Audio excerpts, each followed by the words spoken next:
मनुष्य अपने वर्तमान जीवन से संतुष्ट नहीं है और इसके कई कारण हैं। उसमें से एक प्रमुख कारण आर्थिक भी है। पैसा कमाना तो बहुत सारे लोग जानते हैं, पर पैसे को खर्च करना बहुत कम लोग जानते हैं। हम चाहे कितने ही पैसे वाले हैं, परंतु हम वर्तमान जीवन से उस पैसे से संतुष्ट इसलिए नहीं हो रहे हैं क्योंकि उस पैसे को कहाँ खर्च किया जाना चाहिए वो हम करते नहीं हैं। इसलिए आर्थिक नियोजन जो आदमी नहीं जानता है वह कभी भी अपने जीवन से संतुष्ट नहीं रह सकता। एक राजा था। अब राजा के पास में किसी चीज़ की क्या कमी हो सकती है? अथाह संपत्ति राज्य दरबार में राजा के पास में खजाने में थी, फिर भी वो अपने जीवन से संतुष्ट नहीं था।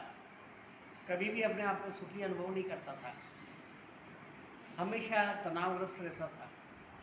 कितनी तरह के विचार उसके मन में आते थे और वह सब सुख, साधन, संपत्ति, वैभव उसे सुख नहीं पहुंचाते।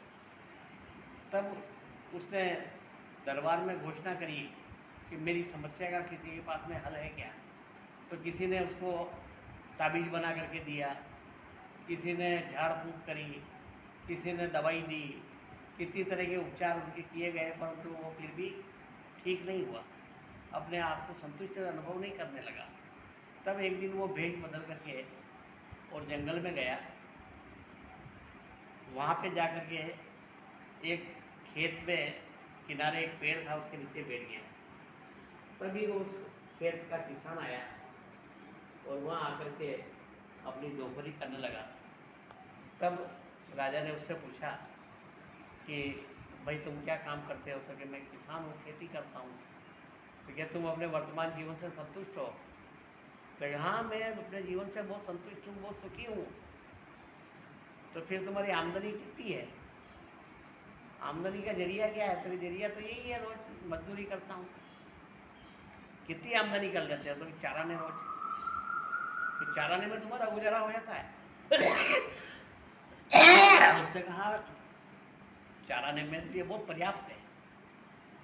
तो क्या चाराने का करते क्या हो? उससे कहा एक आना तो मैं कुएं में डाल देता हूँ, दूसरा आना मैं उधार दे देता हूँ, तीसरा आना मैं कर्ज के रूप में चुका देता हूँ, और चौथा आना जो है मैं मिट्टी में दबा देता हूँ, जमीन में गाड़ देता हूँ। राजा को उसकी बात समझ में नहीं आई। वह समस्या का हल नहीं देख पाया और वो वहाँ से चला गया, राज दरबार में गया और वहाँ पे सभी से उसने कहा कि ये किसान इस तरह से चाराने रोज कमाता है और उसका नियोजन ऐसे करता है, तो इसका अर्थ क्या है मुझे बताओ। किसी को समझ में नहीं आया। फिर उस किसान को ही बुलाया गया। तब किसान ने देखा कि ये तो जो व्यक्ति मेरे पास में आकर के बैठा था वही राज्य का राजा है। उससे पूछा गया कि भाई तुम जो चाराने कमाते हो, उसका नियोजन करते हो, तो उसके क्या इसका हमें राज बताओ कि क्या रहस्य है? तो उसने कहा कुछ नहीं है, सीधा साधा है। 1 रुपया 1 आना मैं चाराने में से कुएं में डाल देता हूँ। इसका मतलब ये है कि मेरे जीवन यापन के लिए जो भी रसद सामग्री, सामान वगैरह चाहिए, घर के खर्चे में लगा देता हूँ, उससे मैं कुएं में डालता हूँ, क्योंकि वापस तो आना नहीं है, खा पी के ख़त्म करना है। कि फिर दूसरा आना, तो उसने कहा कि मैं उधार देता हूँ, यानी मैंने बच्चों की परवरिश करता हूँ, उन्हें पढ़ाता लिखाता हूँ ताकि आगे जा कर के वो बड़े होकर के और वापस मुझे मेरी सेवा करें, इसलिए मैं इन्वेस्टमेंट करता हूँ बच्चों के ऊपर 1 आना। तो फिर 1 रुपया चुकाते, 1 आना चुकाते कहाँ हो? कि मेरे माता पिता ने जो मेरे ऊपर खर्च किया है और जो उनका कर्ज मेरे माथे पे है उसको मैं चुका देता हूँ। तो फिर ये मिट्टी में दबा देते हो, ज़मीन में गाड़ देते हो 1 आना, वो क्या करते हो? ये मैं भविष्य के लिए बचा के रखता हूँ। ज़मीन में गाड़ने का मतलब ये है कि मैं उससे संग्रह करता हूँ ताकि मेरे आड़े दिनों में, विपत्ति के समय में वो पैसा काम आए।